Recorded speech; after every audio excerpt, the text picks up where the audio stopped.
EV बस चालकों ने ST workshop Tukum परिसर में आंदोलन पुकारा। यह आंदोलन कर्मचारियों ने किन मांगों को लेकर पुकारा और आंदोलन की रूपरेखा बयां करते हुए क्या मांग की गई, आइए देखते हैं इस खबर में। संपूर्ण ईवी बस चालक चंद्रपुर की ओर से वेतन वृद्धि की मांग को लेकर अन्य मांगों के लिए शुक्रवार 12 जून को ST workshop EV bus depot Tukum के सामने इस आंदोलन में कर्मचारी बड़ी संख्या में शामिल हुए थे। अपनी मांगों का निवेदन वरिष्ठ अधिकारी को दिया गया। तो आइए सुनते इस संदर्भ में कर्मचारियों ने अपनी प्रतिक्रिया में क्या कहा। गैरव्यवहार होते आज दिनांक 12/6/2026 ला आम्ही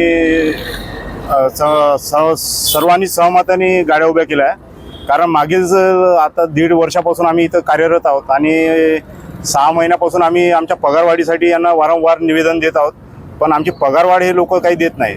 आमच्या हाती आता नुकताच एक चालक लोकांना देण्यात पगार जो देण्यात येत आहे त्याचा GR आमच्या हातात लागला आहे।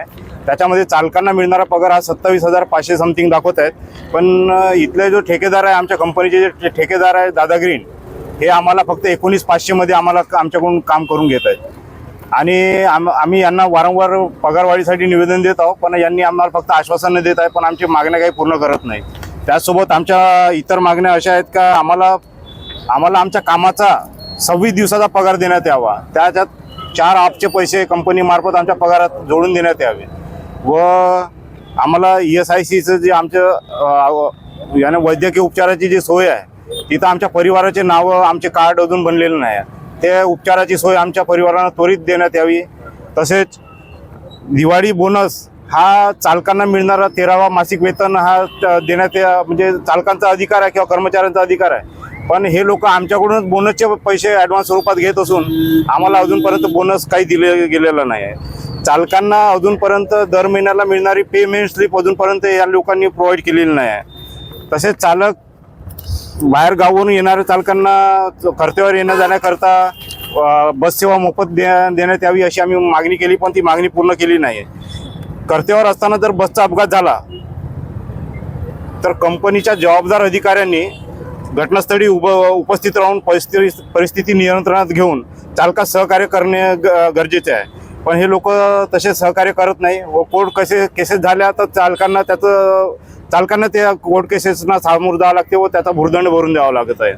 आणि जर अपघात झाला तर त्याचा पेनल्टीचं स्वरूप म्हणजे चालकावर एकदम 15-20 हजाराचं पेनल्टी स्वरूप टाकत आहे। इतर डेपोमध्ये त्याचं पेनल्टीचं स्वरूप फक्त 2 ते 2.5 हजार रुपये आहे, पण आमच्याकडून हे लोक 15-15 हजार 20-20 हजार पेनल्टीचं स्वरूप घेत आहे।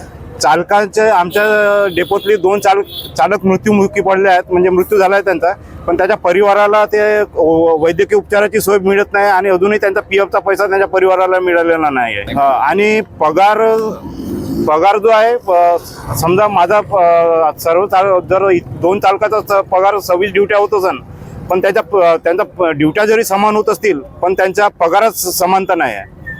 आणि आमचा आजचा जो संप आहे हा संप फक्त आम्ही सहमताने आज पुकारलेला आहे, त्याच्यात कोणावर जबरदस्ती केली नाही। गाडीवर जाण्यासाठी कोणाची हरकत नाही, ज्यांची इच्छा असेल ते गाडीवर जाऊ शकतात, पण इथं सर्व चालक आपल्या सहमताने इथं उपस्थित झालेले आहेत आणि आपल्या मागण्या पूर्ण करण्यासाठी सहमताने उपस्थित आहेत।